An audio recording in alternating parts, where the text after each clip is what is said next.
नमस्कार दोस्तों, स्वागत है आप सभी का हमारे यूट्यूब चैनल योजना ऑनलाइन फॉर यू पर। दोस्तों, आज फिर आपके सामने एक महत्वपूर्ण जानकारी लेकर हाजिर हो चुके हैं। अगर आप भी पेंशन धारक हैं या कर्मचारी हैं तो वीडियो को आप जरूर वॉच करिएगा। दोस्तों, पुरानी पेंशन व नई पेंशन में क्या अंतर है, हम आपको यहाँ पर संपूर्ण जानकारी देने जा रहे हैं। काफ़ी लंबे समय से कर्मचारियों और पेंशन धारकों की मांग रही है कि फिर से पुरानी पेंशन को बहाल किया जाए। हालांकि नई पेंशन दी जा रही है, लेकिन नई पेंशन से पेंशन धारक व कर्मचारी संतुष्ट नहीं हैं। तो दोस्तों, पुरानी पेंशन क्या है और नई पेंशन क्या है, क्या लाभ है, क्या हानि है, वह सभी जानकारी हम आपको स्टेप बाय स्टेप इस वीडियो के माध्यम से देने जा रहे हैं। दोस्तों, क्या फ़ायदे हैं, क्या नुकसान है किस पेंशन से, वह सभी जानकारी हम आपको यहाँ पर स्टेप बाय स्टेप देंगे। एनपीएस और दोस्तों ओपीएस, यहाँ पर दोनों पेंशन के बारे में हम आपको बताने जा रहे हैं। दोस्तों, वीडियो शुरू करने से पहले हम आपसे निवेदन करते हैं कि वीडियो को लाइक नहीं किया तो वीडियो को आप अभी लाइक कर दीजिए, ज़्यादा से ज़्यादा शेयर भी करेगा और चैनल पर पहली बार आए हैं तो आप चैनल को अभी सब्सक्राइब करेगा, बेल आइकन को प्रेस करेगा। चलिए दोस्तों, वीडियो को शुरू करते हैं। पुरानी पेंशन व नई पेंशन में अंतर। दोस्तों, यहीं से शुरू करते हैं। दरअसल पुरानी पेंशन योजना में पेंशन के लिए सैलरी में से पैसे नहीं काटे जाते हैं, जबकि एनपीएस यानी कि न्यू पेंशन में कर्मचारियों की सैलरी से 10% की कटौती की जाती है।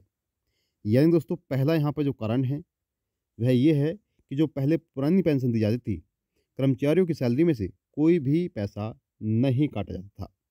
लेकिन जब से नई पेंशन शुरू की गई है, उसमें दोस्तों कर्मचारियों की सैलरी में से 10% की कटौती होने लगी है।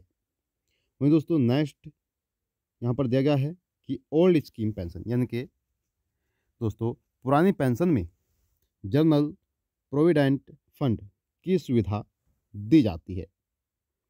वहीं अगर न्यू पेंशन देखें यानी कि नई पेंशन स्कीम में दोस्तों जनरल प्रोविडेंट फंड की सुविधा को नहीं जोड़ा गया है।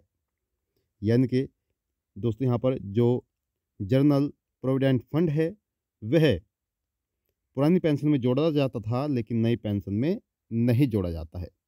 वहीं दोस्तों नेक्स्ट यहाँ पर जो बताया गया है कि ओल्ड पेंशन स्कीम यानी कि पुरानी पेंशन एक सुरक्षित पेंशन योजना है। इसका भुगतान सरकार की ट्रेजरी के जरिए किया जाता है।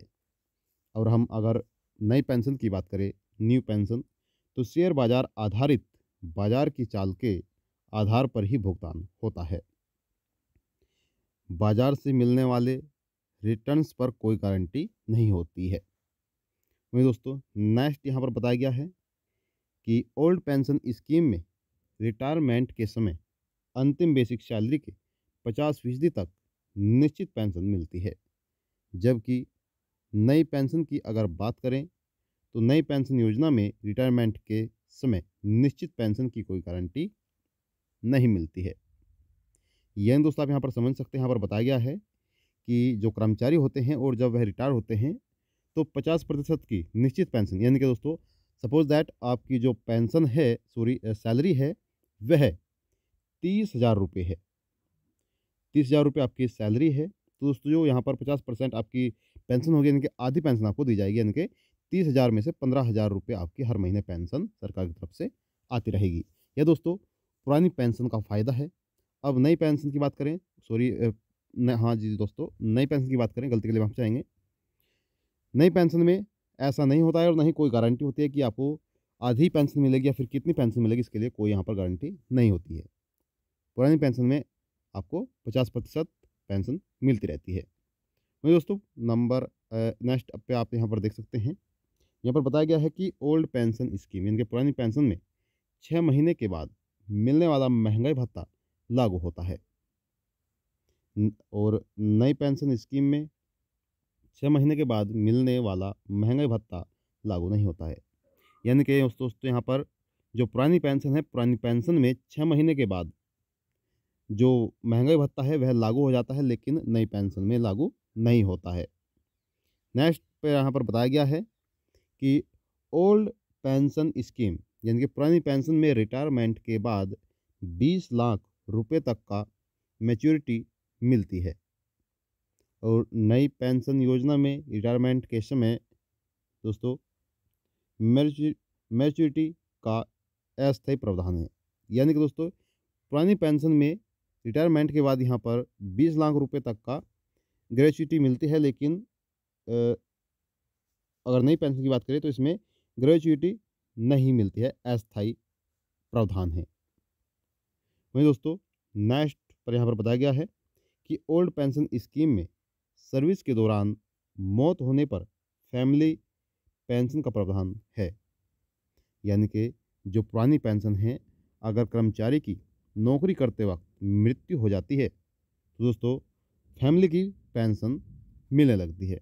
वहीं अगर नई पेंशन की बात करें तो नई पेंशन योजना में सर्विस के दौरान मौत होने पर फैमिली पेंशन मिलती है, लेकिन योजना में जमा पैसे सरकार जब्त कर लेती है। यानी दोस्तों यहाँ पर जो बताया गया है कि अगर आप किसी योजना में आप पेंशन के लिए पैसे जमा करते हैं तो सरकार वह पैसा आपको नहीं देगी। हालांकि पेंशन पेंशन तो देगी फैमिली को, लेकिन आपका जो पैसा होगा वह सरकार जब्त कर लेगी। वहीं नेक्स्ट पर बताया गया है कि पेंशन पुरानी पेंशन योजना में रिटायरमेंट पर जनरल प्रोविडेंट फंड के ब्याज पर किसी प्रकार का इनकम टैक्स नहीं लगता है। यह दोस्तों पुरानी पेंशन के अनुसार है। और अगर हम यहाँ पर नई पेंशन के अनुसार देखें तो नई पेंशन में रिटायरमेंट पर शेयर बाजार के आधार पर जो पैसा मिलेगा उस पर टैक्स देना होगा। यानी दोस्तों यहाँ पर बताया गया है कि पुरानी पेंशन में रिटायरमेंट के बाद जो जनरल प्रोविडेंट फंड मिल होता है उसका दोस्तों सरकार टैक्स नहीं लेती है। जो भी ब्याज होता है उसका टैक्स नहीं लेती है और नई पेंशन में आपको टैक्स देना होगा। वहीं दोस्तों नेक्स्ट बताया गया है। दोस्तों वीडियो को लाइक नहीं किया तो वीडियो लाइक कर दीजिए। जानकारी कैसी लग रही है हमें कमेंट बॉक्स में आप जरूर बताइएगा। तो दोस्तों बताया गया कि पुरानी पेंशन यानी कि ओल्ड एज पेंशन में रिटायरमेंट के समय पेंशन प्राप्ति के लिए जनरल प्रोविडेंट फंड से कोई निवेश नहीं करना पड़ता है। और अगर नई पेंशन की बात करें तो नई पेंशन स्कीम में रिटायरमेंट पर पेंशन प्राप्ति के लिए न्यू पेंशन स्कीम फंड में 40% पैसा इन्वेस्ट करना होता है। यानी कि यहाँ पर बताया गया है कि जो पुरानी पेंशन है और कर्मचारी रिटायर हो जाते हैं तो रिटायर होने के बाद दोस्तों जनरल प्रोविडेंट फंड से कोई निवेश करना नहीं होता है, कोई पैसा जमा नहीं करना होता है पेंशन के लिए, बल्कि सरकार की तरफ से आपको 50% जो पेंशन है वह दोस्तों मिलना शुरू हो जाती है। लेकिन नई पेंशन की बात करें तो दोस्तों आपको अगर पेंशन चाहिए तो आपको पैसा जमा करना होगा। वहीं नेक्स्ट पर बताया गया है कि पुरानी पेंशन योजना में 40% पेंशन कम्यूटेशन कम्यूटेशन का प्रावधान है और NPS यानी कि नई पेंशन स्कीम में यानी कि नई पेंशन योजना में यह प्रावधान नहीं है। यानी दोस्तों आप यहाँ पर देख सकते हैं कि पुरानी पेंशन में कितना लाभ है और नई पेंशन में कितना, वह आप स्वयं भी देख सकते हैं। हम आपको यहाँ पर बता भी रहे हैं। और यहाँ पर बताया गया है कि मेडिकल फैसिलिटी यानी कि FMA है, लेकिन NPS में स्पष्ट प्रावधान नहीं है। तो दोस्तों आप यहाँ पर देख सकते हैं कि पुरानी पेंशन में कितना यहाँ पर फ़ायदा है और कितना यहाँ पर नुकसान है।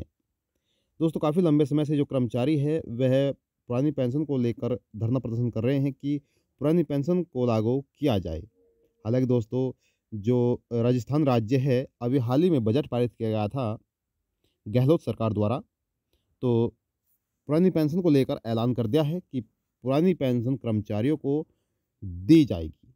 दोस्तों जिन व्यक्तियों को 2004 में भर्ती किया गया है उनको यह पुरानी पेंशन सरकार की तरफ से दी जाएगी। या राजस्थान सरकार द्वारा लागू किया गया है? आप किस राज्य से है? आप हमें कमेंट बॉक्स में जाकर ज़रूर बताइएगा। आपके सवालों का जवाब दिया जाएगा दोस्तों, जो भी आपके सवाल होंगे। और साथ ही दोस्तों हम आपसे निवेदन करेंगे कि अगर आपने वीडियो को लाइक नहीं किया है तो वीडियो को लाइक कर दीजिए। ज़्यादा से ज़्यादा शेयर भी करिएगा और चैनल पर पहली बार आए हैं तो चैनल को आप अभी सब्सक्राइब कर दीजिएगा, क्योंकि हम आपको सही सटीक जानकारी सही समय पर देते हैं। तो ये थी आपके लिए महत्वपूर्ण जानकारी। जानकारी कैसी लगी आपको, आप हमें ज़रूर बताइएगा। तो मिलते हैं दोस्तों आपको नेक्स्ट वीडियो में। तब तक के लिए दोस्तों, जय हिंद, जय भारत।